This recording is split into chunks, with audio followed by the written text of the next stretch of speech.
ಶ್ರೀರಾಮ ಸಮರ್ಥ July 5. ನಿಮ್ಮ ಸುಖ ದುಃಖಗಳನ್ನು ಶ್ರೀರಾಮನಿಗೆ ಹೇಳಿರಿ. ನೀವೆಲ್ಲರೂ ಬಹಳ ಉತ್ತಮ ರೀತಿಯಿಂದ ಸೇವೆ ಮಾಡುತ್ತಿರುವಿರೆಂಬ ವಿಷಯದಲ್ಲಿ ಸಂಶಯವೇ ಇಲ್ಲ. ಇದೇ ರೀತಿ ನಿಮ್ಮ ಸೇವೆಯು ಅಖಂಡವಾಗಿ ನಡೆಯಲಿ. ಇದರಲ್ಲಿಯೇ ಕಲ್ಯಾಣವಿರುತ್ತದೆ. ಇದರಿಂದಲೇ ನಿಮ್ಮ ಉದ್ಧಾರವಾಗುತ್ತದೆ. ಯಾರಾದರೂ ನಿಮಗೆ ಇದರಲ್ಲೇನಿದೆ, ಅದರಲ್ಲೇನಿದೆ, ಇದರಿಂದೇನಾಗುತ್ತದೆ ಎಂದು ಅಂದರೆ ನೀವು ಆ ಕಡೆಗೆ ಗಮನ ಕೊಡಬೇಡಿರಿ.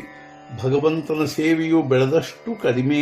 ಅವನು ಬಹಳ ದೊಡ್ಡವನಿರುತ್ತಾನೆ, ಅಮರ್ಯಾದನಾಗಿರುತ್ತಾನೆ. ಅವನನ್ನು ನೋಡುವುದಕ್ಕಾಗಿ ಅಷ್ಟೇ ದೊಡ್ಡ ಸೇವೆಯನ್ನು ಮಾಡಬೇಕು. ಅವನನ್ನು ನೋಡುವುದಕ್ಕಾಗಿ ನಮಗೆ ಅಷ್ಟೇ ದೊಡ್ಡ ಶಕ್ತಿಯೂ ಬೇಕಾಗುತ್ತದೆ. ಶ್ರೀಕೃಷ್ಣನು ಅರ್ಜುನನಿಗೆ ದಿವ್ಯ ದೃಷ್ಟಿಯನ್ನು ಕೊಟ್ಟು ತನ್ನ ದರ್ಶನ ಮಾಡಿಸಿದನು. ಅಂಥ ದಿವ್ಯ ದೃಷ್ಟಿಯು ನಮ್ಮ ಹತ್ತಿರ ಇರುವುದಿಲ್ಲ. ಆದರೆ ಅದನ್ನು ಸಂಪಾದಿಸುವ ಶಕ್ತಿಯು ನಮ್ಮ ಹತ್ತಿರವಿರುತ್ತದೆ. ಭಕ್ತಿಯ ಪ್ರಗತಿಯೇ ನಿಜವಾದ ಶಕ್ತಿಯಾಗಿರುತ್ತದೆ.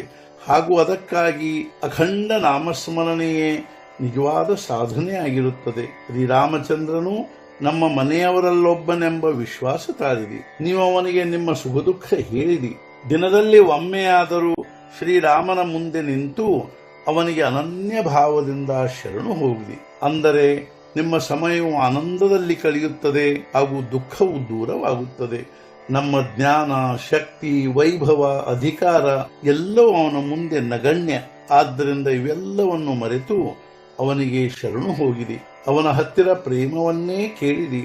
ದೇವ, ನಾವು ಕೇವಲ ನಿನ್ನ ಸ್ಥೂಲ ರೂಪದ ದರ್ಶನ ತೆಗೆದುಕೊಳ್ಳುತ್ತೇವೆ.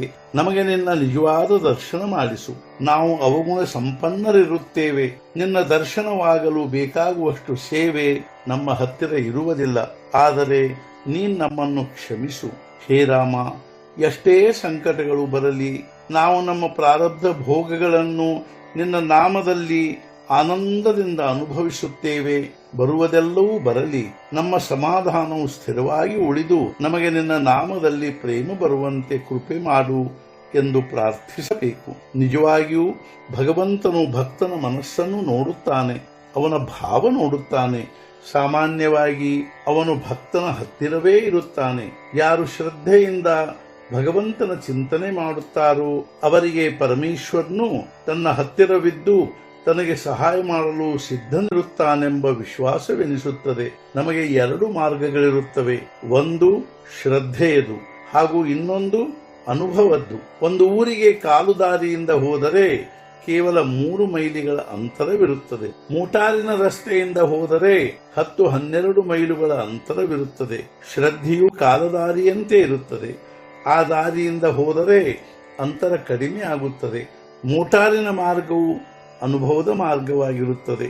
ಮೋಟಾರು ರಸ್ತೆಯಲ್ಲಿ ಕೆಟ್ಟಿತೆಂದರೆ ಅಥವಾ ದಾರಿಯಲ್ಲಿ ಏನಾದರೂ ಅಡೆತಡೆ ಉಂಟಾದರೆ ಪ್ರಗತಿ ಕುಂಠಿತವಾಗುತ್ತದೆ. ಆದ್ದರಿಂದ ನಾವು ಆದಷ್ಟು ಮಟ್ಟಿಗೆ ಶ್ರದ್ಧೆಯ ಮಾರ್ಗವನ್ನೇ ಅನುಸರಿಸಬೇಕು. ಸದ್ಗುರುಗಳ ಶಬ್ದದ ಮೇಲೆ ವಿಶ್ವಾಸವಿಟ್ಟು ಶ್ರದ್ಧೆಯಿಂದ ಹಾಗೂ ಪ್ರೇಮದಿಂದ ನಾಮ ತೆಗೆದುಕೊಳ್ಳಬೇಕು. ಇಂದಿನ ಮುಖ್ಯ ವಿಚಾರ, ಭಗವಂತನ ನಾಮವನ್ನು ಸಿದ್ಧ ಮಾಡಿಕೊಡುವುದೇ ಸಂತರು ಜಗತ್ತಿನ ಮೇಲೆ ಮಾಡುವ ಬಹಳ ದೊಡ್ಡ ಉಪಕಾರವಾಗಿರುತ್ತದೆ. ಸದ್ಗುರುನಾಥ ಮಹಾರಾಜ್ ಕಿ ಜೈ. ಜೈ ಜೈ ರಘುವೀರ ಸಮರ್ಥ.